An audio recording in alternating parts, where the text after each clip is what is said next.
Bentrovati a questo nuovo appuntamento con il lavoro a 360 gradi. Oggi vogliamo aprire la puntata parlando di un evento che si è svolto qualche giorno fa a Vicenza. Parliamo di Capitale Nord-Est e proprio in questo incontro abbiamo voluto ascoltare la voce dell'assessore regionale Elena Donazzan. Nel 2018 13.000 veneti hanno lasciato la nostra regione per andare a lavorare all'estero. Sì al lavoro dipendente, ma anche il rinunciare in partenza all'autoimprenditoria. Questo perché? Deve cambiare il messaggio, se noi continuiamo a dire che qui va male, che l'Italia è l'ultimo dei, che non c'è speranza, perché questo è il messaggio che continua a ripetersi. Ma quale giovane senza la speranza, senza la voglia senza la possibilità, no, di aver realizzato il proprio sogno poi rimane. E quando poi togli anche i legami identitari, stare qui o stare da un'altra parte, tutto sommato che differenza è? E io invece credo che sul messaggio dell'attaccamento e della propria identità, cioè sull'orgoglio, e soprattutto mettendo in evidenza i dati che l'Italia ha, il nostro Veneto, più di altri, cioè di un'economia che sta andando benissimo, che esporta moltissimo, forse la speranza e la voglia di restare dovrebbero prevalere.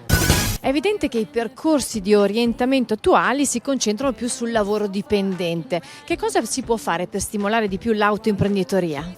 L'orientamento è fondamentale, i messaggi che vengono dati, non solo di tipo così empatico ma tecnico, gli strumenti che devono essere dati. Quando parliamo di autoimprenditorialità vogliamo anche parlare di sostenibilità finanziaria, di capacità di fare un progetto che possa essere non solo geniale sotto l'aspetto della creatività ma sostenibile. Ecco, questi strumenti a scuola non ci sono.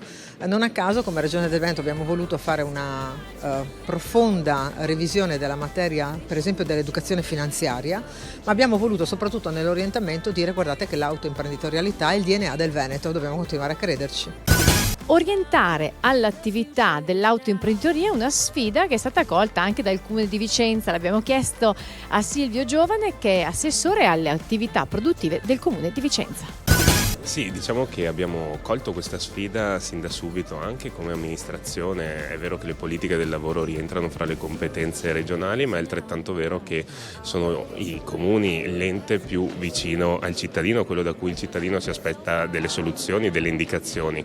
Noi lo facciamo sia sfruttando tutte le possibilità che la regione ci mette a disposizione, i lavori pubblica utilità, i lavori socialmente utili, ma abbiamo sviluppato un progetto che si chiama Cercando il Lavoro per accompagnare i cittadini nella ricerca attiva di occupazione.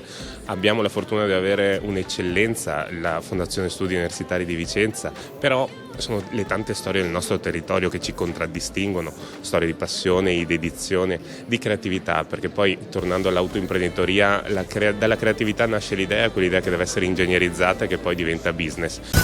Sempre più concentrata sui servizi all'orientamento agli studenti, ESU di Verona presente a Capitale Nord-Est. Abbiamo parlato insieme al suo consigliere delegato Stefano Peripoli.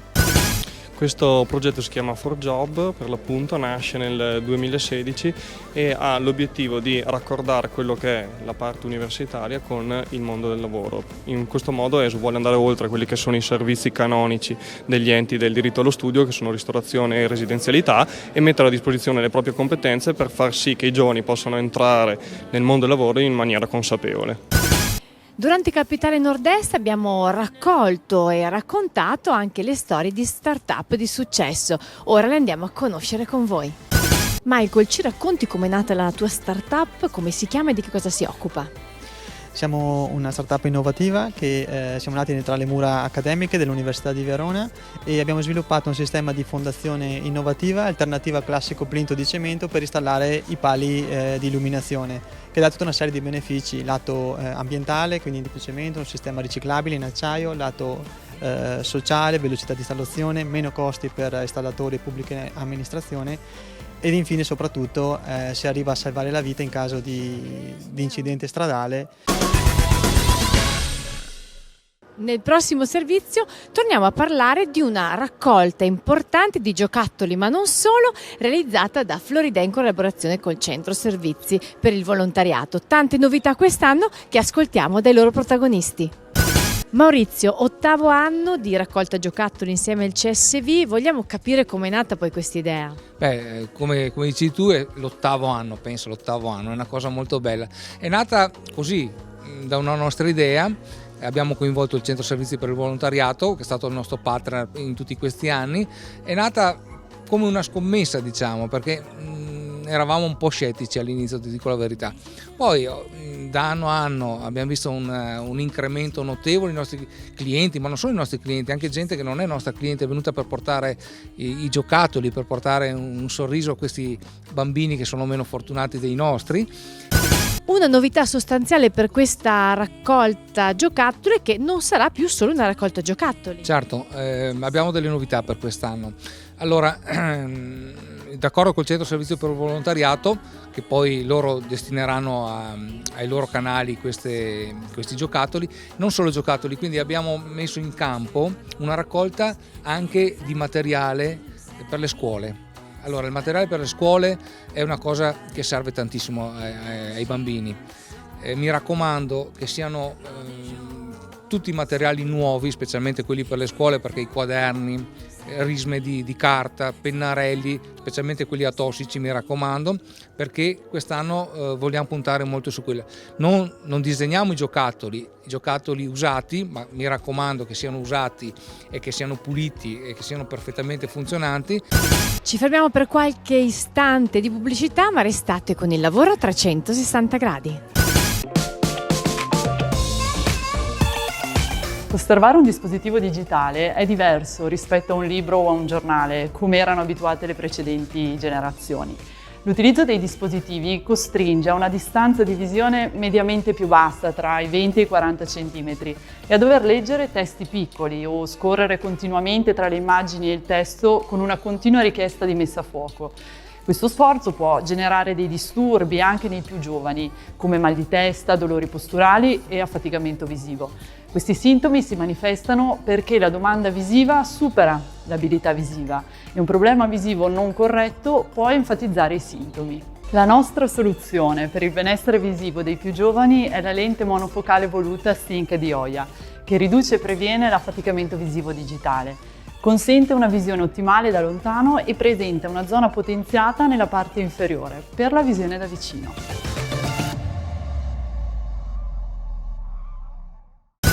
Maurizio, io sto già pensando a cosa portare in dono, penso che porterò dei pennarelli, ma quando possiamo cominciare a portare questi giocattoli o oggetti per la scuola? Allora, questa è già una novità di quest'anno, è un cambiamento rispetto agli anni scorsi.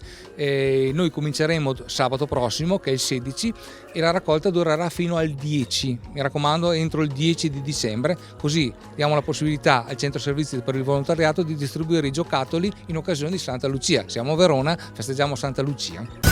Una partnership tra Garden Floridea e il Centro Servizi per il Volontariato che compie 8 anni. Beh, direi di sì, è sicuramente un'iniziativa lodevole e duratura, e questo sicuramente è un grande valore aggiunto per la nostra città, perché comunque si dimostra che esistono veramente delle realtà che tengono non solo al Natale e a realizzare quello che è poi il vero spirito natalizio, anche in un'ottica chiaramente di volontariato e di solidarietà, ma anche che comunque si può fare con molto poco davvero tanto, e questi sono secondo me i risultati più belli proprio da sostenere. Quindi come amministrazione vogliamo complimentarci con Garden Floridea, con il CSV e con tutte le realtà che comunque partecipano a questa lodevolissima iniziativa. Chiara, torna anche quest'anno un appuntamento importante dedicato proprio alla solidarietà, con un progetto che già da qualche anno è una tradizione, quello insieme a Floridea. E quest'anno c'è qualche piccolo cambiamento, ce lo vuoi raccontare?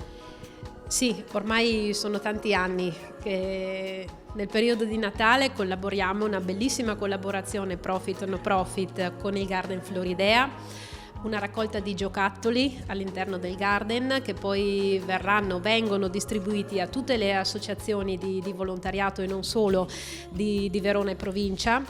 Quest'anno abbiamo introdotto una novità, abbiamo agganciato 3 associazioni in particolare che saranno destinatarie di tutto il materiale che raccogliamo di cancelleria per la scuola, le penne, matite, i quaderni, gli album da colorare.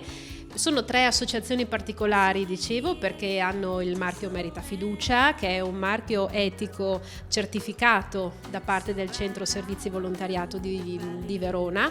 3 associazioni individuate appunto all'interno del gruppo delle oltre 30 realtà con il marchio, che hanno la specifica mission, la loro attività incentrata sui minori bambini. Restiamo in casa Garden Floridea perché andiamo ad incontrare un professionista del flower designer che sarà ospite proprio tra qualche settimana a Verona. Parliamo con Antonio Scaburri, conosciuto meglio come Elfo Gentile. Siamo in compagnia di Antonio Scaburri, flower designer, ma non solo. Come è nata questa passione per i fiori? È nata in un modo molto particolare perché mi sono trasferito a New York per lavoro e prima di fare questo lavoro ho fatto tutt'altro, il falegname, il carpentiere, il saldatore. A New York facevo il cameriere e un fiorista mi ha notato mentre facevo delle composizioni per i centri tavola di questo bar e da lì è nato tutto, quindi anche se la storia è più antica perché mio padre è un giardiniere, quindi sono cresciuto in mezzo al bello, in mezzo ai fiori, in mezzo alle piante, quindi è una passione che ho estrapolato da me poi col tempo, insomma. Abbiamo parlato della tua esperienza, di quello che stai facendo, ma secondo te i giovani che volessero anche intraprendere la tua professione, che caratteristiche devono avere, Antonio? Non avere tanta passione, è un lavoro di tanta passione. A volte hai anche da parte dei clienti dei riconoscimenti, a volte non li hai, ma l'importante è il riconoscimento di averlo da te stesso, di quello che credi, di quello che tu fai. Questa è la cosa più importante. Quello che io ho imparato, che se hai un credo devi andare avanti, sempre con molta umiltà e rispettando, ma soprattutto imparando, osservando, imparando dagli altri. E l'umiltà, ma l'umiltà quella semplice, non l'umiltà quella di cui spesso parliamo, è l'umiltà proprio dell'imparare osservando. Il 28 di novembre c'è un appuntamento importante perché avremo la fortuna di averti qui a Verona per un corso che può essere interessante per ragazzi, ragazze, uomini, donne, per chi vuole abbellire la propria tavola di Natale. Lo diciamo con largo anticipo perché è un corso a numero chiuso. Di che cosa si tratta e dove si realizzerà? Una delle mie più grandi passioni è apparecchiare e decorare la tavola, proprio questo è una cosa che viene riconosciuta anche dai miei amici e appunto grazie a questo corso trasmetto, non amo dire insegno, ma trasmetto agli altri ciò che io ho imparato nel lavoro, a come si può decorare la tavola in modo a volte semplice, in modo a volte più minimalista, a volte anche il classico, però reinventandolo, utilizzando proprio anche quello che ci dà la natura e quello che a volte noi abbiamo in casa, proprio per rendere poi le tavole di Natale eleganti, conviviali, divertenti, coinvolgenti, insomma. Ricordiamo il 28 di novembre al Garden Floridea la possibilità di incontrare Antonio Scaburri. Senti Antonio, una curiosità, la tua tavola preferita qual è?